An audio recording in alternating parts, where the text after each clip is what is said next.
Hi everyone, मैं हूं Akira, आपका फेवरेट डिटेक्टिव।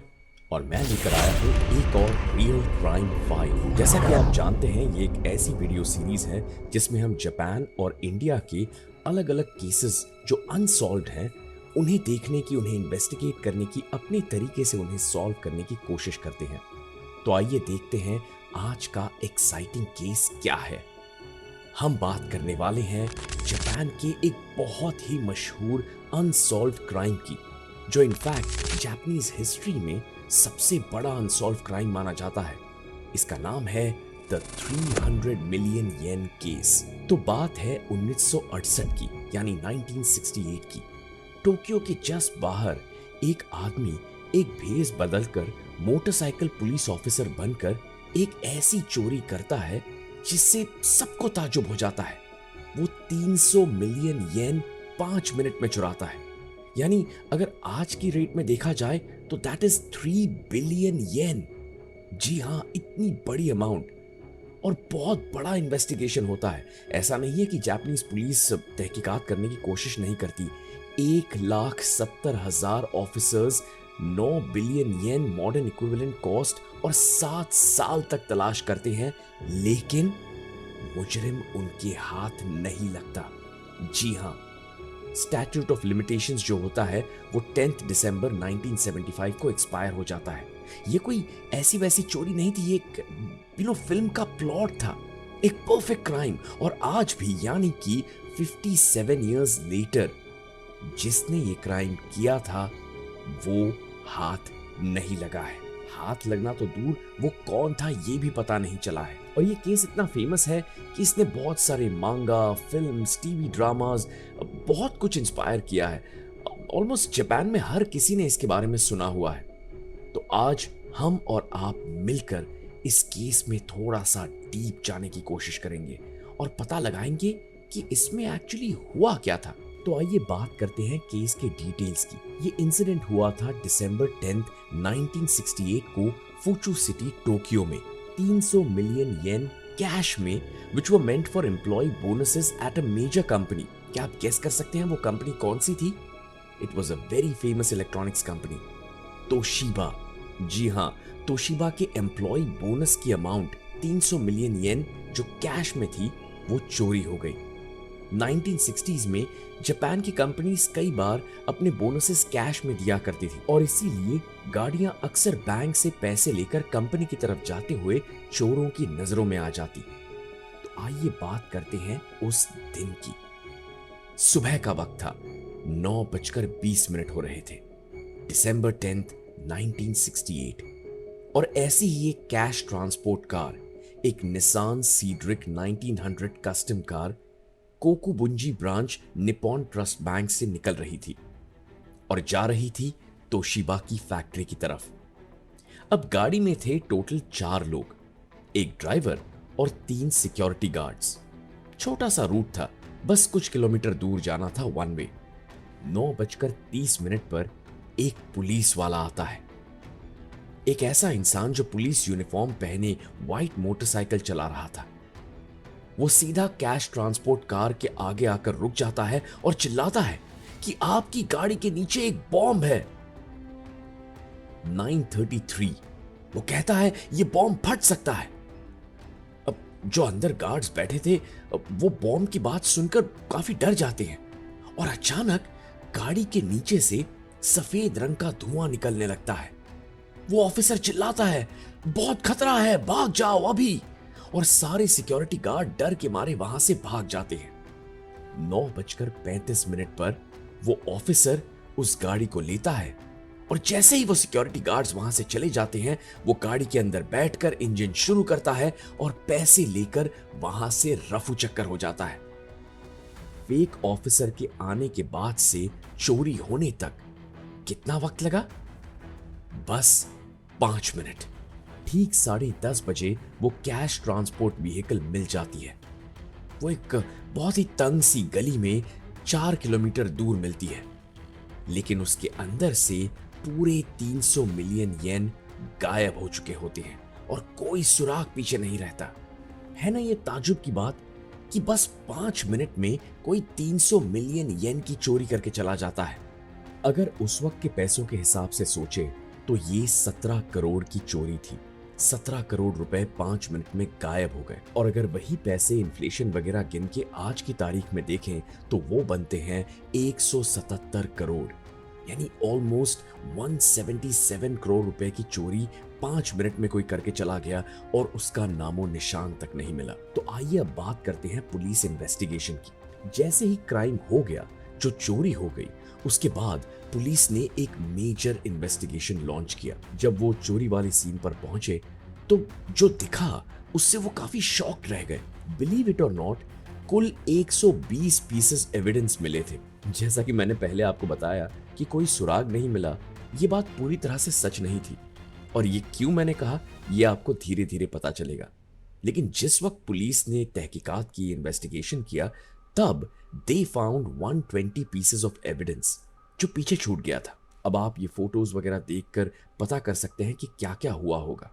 उस वक्त की कुछ न्यूज़पेपर हेडलाइंस भी इसमें होंगी, जिन्हें आप गूगल लेंस से ट्रांसलेट भी कर सकते हैं। तो पहले पुलिस ने पूरे कैश ट्रांसपोर्ट व्हीकल को ठीक तरह से चेक किया। उन्होंने हर चीज के फोटोज लिए, जो आइटम्स गाड़ी के अंदर थी, दरवाजों पर फिंगरप्रिंट्स, फुटप्रिंट्स और गाड़ी के इर्द गिर्द हर तरफ जितने भी फिंगरप्रिंट्स वगैरह थे वो सब कलेक्ट किए गए।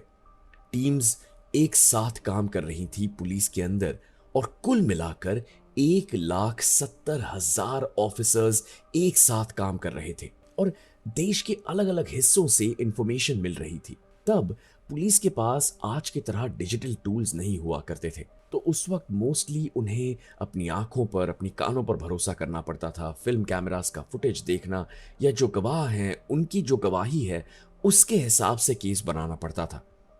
अब ये जो एविडेंस था, जो मिला था, उसे बाद में एनालाइज किया गया अलग अलग एक्सपर्ट टीम से। फॉर एग्जाम्पल, जो नकली पुलिस यूनिफॉर्म और हेलमेट इस्तेमाल की गई थी चोरी के वक्त, जो व्हाइट मोटरसाइकिल थी, उसमें असली पुलिस गियर के कंपैरिजन में कुछ गलतियां थी। जैसा कि आप देख सकते हैं, यूनिफॉर्म, हेलमेट और जो टूल सेट वगैरह जो यूज किया गया था, जो मोटरसाइकिल यूज की गई थी, उसमें हल्की हल्की गलतियां थी, यानी they were not a perfect match with the real outfit. Police ने ये शक किया कि शायद ये कोई रैंडम रॉबरी नहीं थी। धीरे धीरे ऐसा लगने लगा कि ये एक बहुत ही केयरफुली प्लान्ड क्राइम है, और हो सकता है कि जिसने भी ये चोरी की है उसे इनसाइड नॉलेज हो, यानी उसे पता हो कि ये गाड़ियां कैसे काम करती हैं, या अगर पुलिस बनकर मुझे चोरी करनी है तो उसके लिए क्या चीज़ों की ज़रूरत होगी। अब ये क्रिमिनल ट्रांसपोर्ट रूट के बारे में कैसे जानता था, कैश डिलीवरी की टाइमिंग कैसे जानता था, क्योंकि ये इंफॉर्मेशन तो पब्लिकली अवेलेबल नहीं थी। इससे कई सारे सीरियस सवाल खड़े हुए।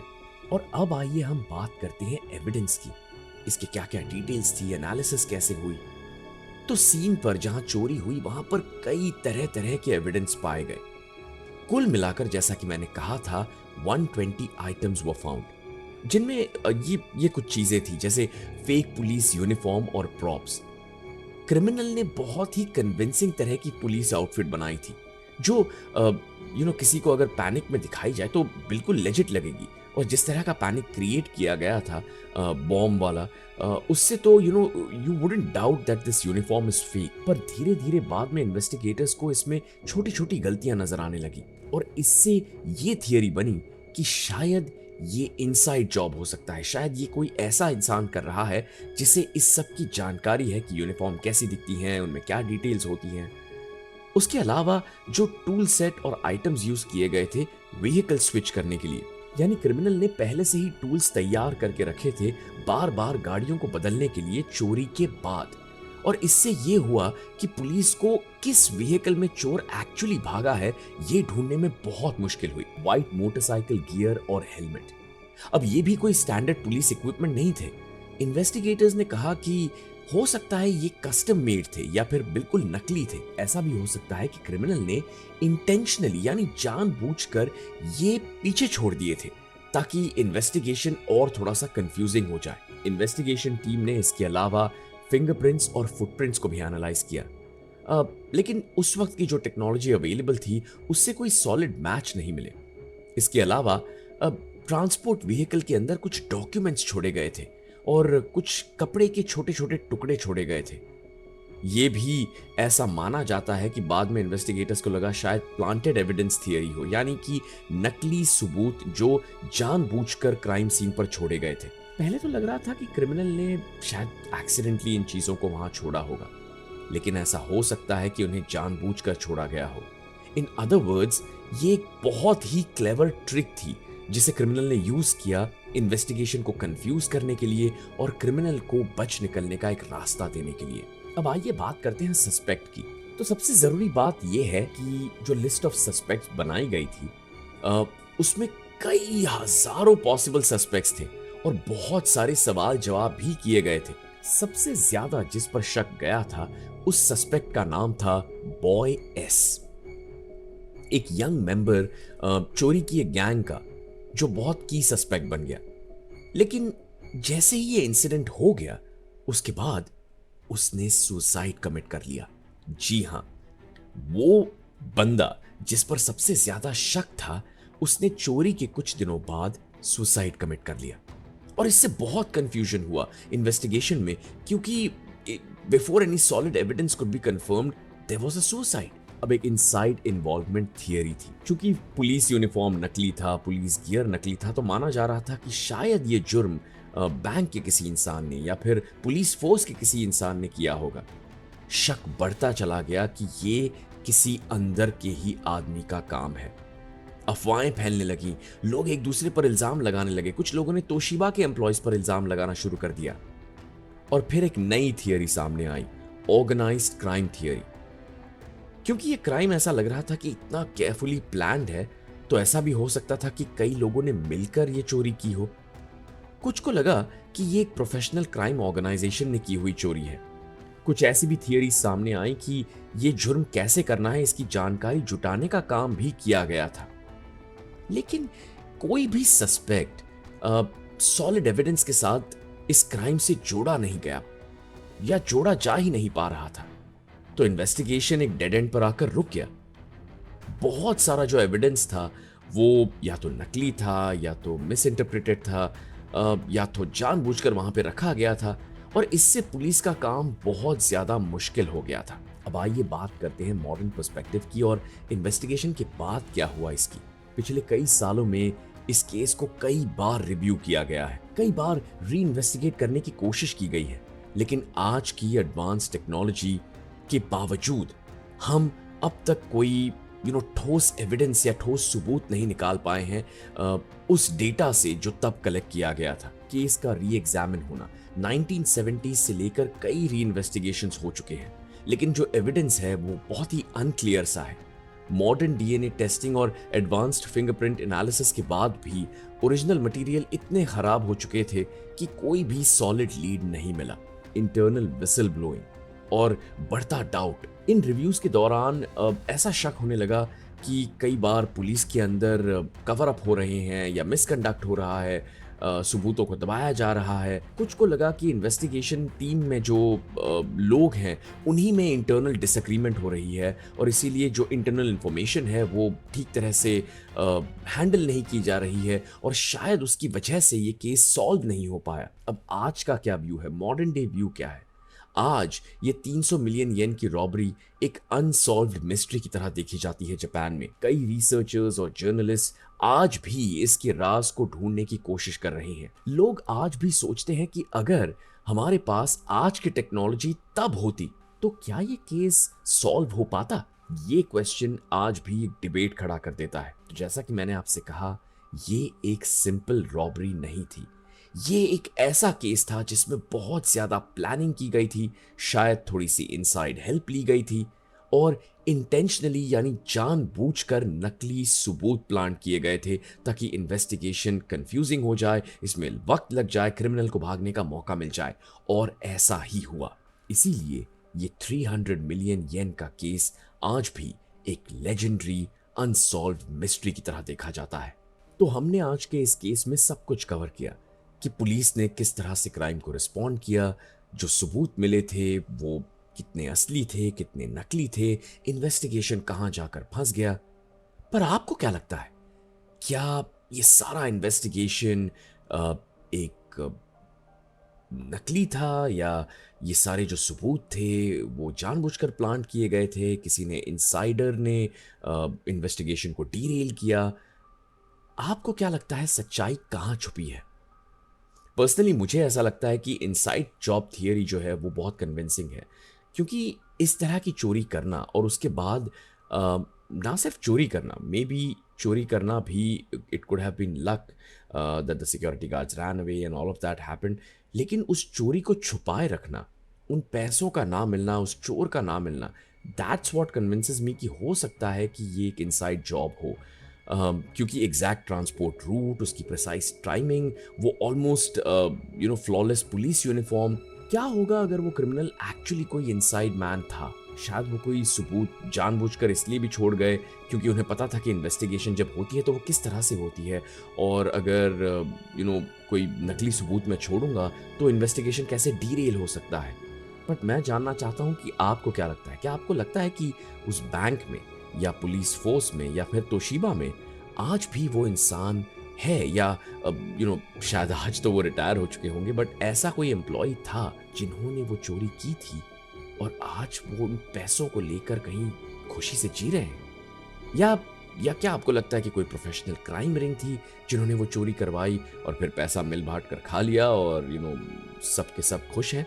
प्लीज मुझे कमेंट्स में बताइएगा कि what do you think went wrong, what do you think who was behind this entire 3 million yen case, क्योंकि इसमें कई सारे ऐसे सवाल हैं जिनके जवाब ही नहीं मिले और इतना सारा सबूत है, इतने सारे इन्वेस्टिगेटर्स ने इस पर काम किया है, लेकिन ये केस आज भी अनसॉल्व्ड है and the true identity of the criminal still is hidden in the darkness. तो चलिए कुछ अलग एंगल से इसको एक्सप्लोर करते हैं। आप में से जो भी लोग ये वीडियो देख रहे हैं, ये आपके लिए सवाल है।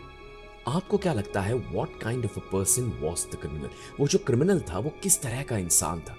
आज के कुछ करंट लीडिंग थियरीज बताता हूं। क्या वो क्रिमिनल एक पुलिस ऑफिसर का बेटा था, एक ऐसा कल्प्रिट था जिसे उस समय सस्पेक्ट माना गया था, लेकिन एविडेंस ना होने की वजह से कोई चार्जेस फाइल नहीं हुए? कुछ लोगों को बहुत स्ट्रांगली लगता है कि इनसाइड जॉब था जिसमें पुलिस इन्वॉल्व थी। पर क्या ऐसा हो सकता है कि कोई तोशिबा से इन्वॉल्व था, या फिर बैंक से किसी ने इंफॉर्मेशन लीक की कि ट्रक कब निकलने वाला है, कौन से रूट से जाने वाला है? आपको क्या लगता है कौन सी थियरी सबसे कन्विंसिंग है? अगर मैं डिड्यूस करने की कोशिश करूं तो मुझे लगता है there was more than one person involved in the entire thing. There has to be. The rate at which the cars were changed post the robbery, the information कि ट्रक कहाँ आने वाला है, कितने बजे आने वाला है, ये प्लांट करना, द ट्रक को एग्जैक्ट स्पॉट पर रोकना, वाइट स्मोक क्रिएट करना, पैनिक क्रिएट करना, यूनिफॉर्म तैयार करना, वो बाइक हैंडल करना, वो बाइक मैनेज करना, वाइट कलर की बाइक जो पुलिस की बाइक से मैच करती है, ये सब preparation seems almost impossible for just one person to pull off. ऐसा भी हो सकता है कि जैसे ही चोरी की गाड़ी डंप की गई थी, there could be somebody else जो चोर का पार्टनर था, जिन्होंने अपनी गाड़ी लाई and all the money was put in this truck और this car and then they disappeared. होने को बहुत कुछ हो सकता है, but that's what I think might have happened. अब आप ये भी सोच रहे होंगे कि when we started this entire thing कि यार ये सारा जो मामला था, ये जो 300 मिलियन येन कैश जो जा रही थी, वो एक्चुअली तोशिबा फैक्ट्री, जो फूचू फैक्ट्री है, उनके एम्प्लॉयज का बोनस था। तो क्या उन लोगों को उनका बोनस मिला? तो जी हाँ, जो एंडिंग है वो भी आपको थोड़ी सी सरप्राइज करेगी। तो लीजिए एक और इंटरेस्टिंग ट्विस्ट आपके लिए। Almost 294 million yen was fully recovered by the transport's insurance and the bonuses were safely paid out in full to all the employees. तो सारे एम्प्लॉयज को उनका बोनस मिला क्योंकि ट्रांसपोर्ट इंश्योरेंस था।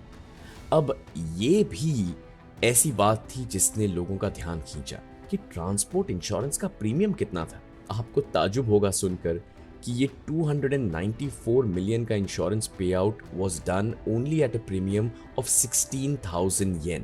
That's an amazing deal on insurance. That's another angle to explore.